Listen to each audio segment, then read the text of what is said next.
Bismillahirrahmanirrahim. Assalamu alaikum class. I hope you all will be fine. Okay class, yesterday we study about topic 20.6 which was effects of pollutants which are present in water, and we studied how to control the negative effects of pollutants, waterborne diseases, prevention of waterborne diseases. Today we will study about topic 20.7 in which we will study about water scarcity in Pakistan. First of all students, you have to know about what is water scarcity. Water scarcity is basically the lack of sufficient fresh water sources to meet the standard needs, standard demands. ठीक है, so we will study water scarcity in different geographical regions which we are facing in different regions of Pakistan. It depend upon the rainfall which is fall every year, ठीक है, and which is received by every year. So class, our world it is divided into different regions depending upon the annual rainfall which they receive every year, ठीक है. According to rainfall, we will divide different regions of Pakistan. Pakistan is included in a semi-arid region, means that moderate region है, ना ज़्यादा moisture है ना ज़्यादा desert area है, and hence receive a low rainfall annually. मतलब annually means साल में बहुत कम बहुत low rainfall होता है. नेक्स्ट हम स्टडी करने लगे नॉर्दर्न जो रेनफॉल है नॉर्दर्न रीजन में, वो उसकी डिस्ट्रीब्यूशन कैसी है. Northern Pakistan include Punjab generally receive rainfall within the range 250 to 600 millimetre per year, mostly during monsoon season. ठीक है. In southern Pakistan precipitation is scarce, मतलब किल्लत है, scarce below 200 millimetre per year. ठीक है. Now we will study about key factors driving water scarcity. कौन से की फैक्टर्स हैं जो वाटर स्कार्सिटी को ड्राइव करते हैं. ठीक है. So Pakistan at present is facing severe water scarcity crisis due to a number of different factors. ठीक है. वो फैक्टर्स कौन से हैं. First of all less rainfall, growth in Pakistan population, flood irrigation एकदम खेतों को पानी से भर देने को फ्लड इरीगेशन कहते हैं. क्लाइमेट चेंज, जो मौसम चेंज होता है, डिप्लीटिंग एक्वेफर्स, जो कुदरती पानी ज़मीन में पानी का ज़ख़ीरा है वो कम हो रहा है, उसको वो डिप्लीट हो रहे हैं. Poor water management are some of the reasons responsible for this scarcity. यहाँ पे अब पुअर वाटर मैनेजमेंट, हमें वाटर मैनेज करना नहीं आ रहा, हम वाटर को स्टोर नहीं कर रहे, हम डैम्स नहीं बना रहे, this is called the poor water management. ठीक है. नेक्स्ट है future challenges. If the current situation continues then Pakistan could face very serious challenges in coming years. ठीक है. Next we are studying solution and suggestion in which we can if we amplify these suggestion then we can prevent Pakistan from water scarcity. ठीक है. The first one is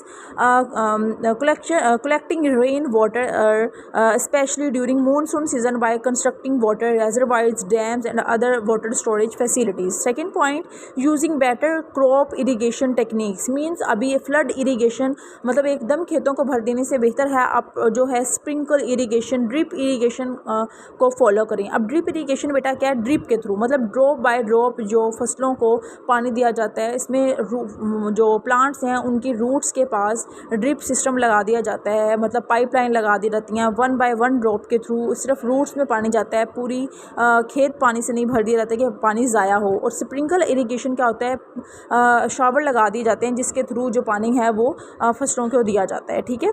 next है taking appropriate major to face affects of climate changing. हमने appropriate measures करनी है जिनके through जो वो affects हैं ऑफ क्लाइमेट चेंजेस के, उनको मेजर करने हैं कि अगर कोई गर्मी है या ज़्यादा सर्दी है उसके अकॉर्डिंग हम कैसे मेजर कर सकते हैं, कैसे कौन सा इफेक्ट है जो क्लाइमेट चेंज का हम मेजर कर सकते हैं. Effect management of water resources, कौन से अफेक्टिव मैनेजमेंट हैं वाटर रिसोर्सेज के, मतलब डैम्स वगैरह बना के या वाटर रिजर्वायर्स को स्टोर करके हम ये जो सारे इक्विपमेंट्स हैं इन सब को फॉलो करके जो वाटर को वेस्ट होने से बचा सकते हैं. ठीक है. Okay, the next topic is date 20.8 element essential for plant growth, कौन से एलिमेंट्स हैं जो प्लांट्स के लिए असेंशियल हैं और वो कौन कौन से न्यूट्रिएंट्स होते हैं। Essential elements for plant growth, plants need nutrients from the soil for a healthy growth. The elements essential for the plant growth can be classified as micronutrients and macronutrients. अब micronutrients और macronutrients में क्यों classify किया गया plant nutrients को, ये हम study करेंगे। First of all we are studying micronutrients. अब माइक्रोन्यूट्रिएंट्स कौन से होते हैं? The nutrients which are required in a very small, micro mean छोटा, स्मॉल अमाउंट में पौधों को अपनी ग्रोथ के लिए जिस न्यूट्रिएंट्स की ज़रूरत होती है उनको कहते हैं माइक्रोन्यूट्रिएंट्स। एग्जांपल हैं boron, copper, iron, manganese, zinc, molybdenum और क्लोरीन। अब रिक्वायरमेंट्स क्या हैं? Only minute amount of these elements are needed, मतलब थोड़ी अमाउंट में चाहिए होता है, इसलिए इनको माइक्रोन्यूट्रिएंट्स कहते हैं।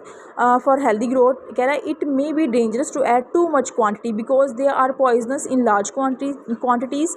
These are generally required in quantities ranging from 6 gram to 200 grams पर एकड़। एक एकड़ के अंदर 200 से 6 ग्राम से 200 ग्राम चाहिए होते हैं। अगर इससे ज़्यादा क्वांटिटी इनको मुहैया की जाए, प्रोवाइड की जाए, then it will be poisonous for them. ठीक है, okay. The last one is macronutrients.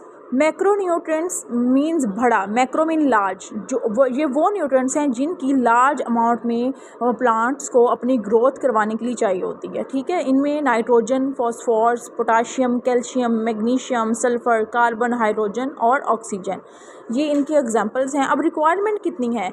ये 5 किलोग्राम से 200 किलोग्राम पर एकड़ चाहिए होता है। ये इसकी क्वांटिटी लिखी हुई है। आप लोगों ने डेफिनेशंस याद करनी है, एग्जांपल्स याद करनी है, रिक्वायरमेंट कितने एरिया में कितने न्यूट्रिएंट्स की चाहिए होती है ये याद करना है। ठीक है, if you have any question you can ask to me in your groups.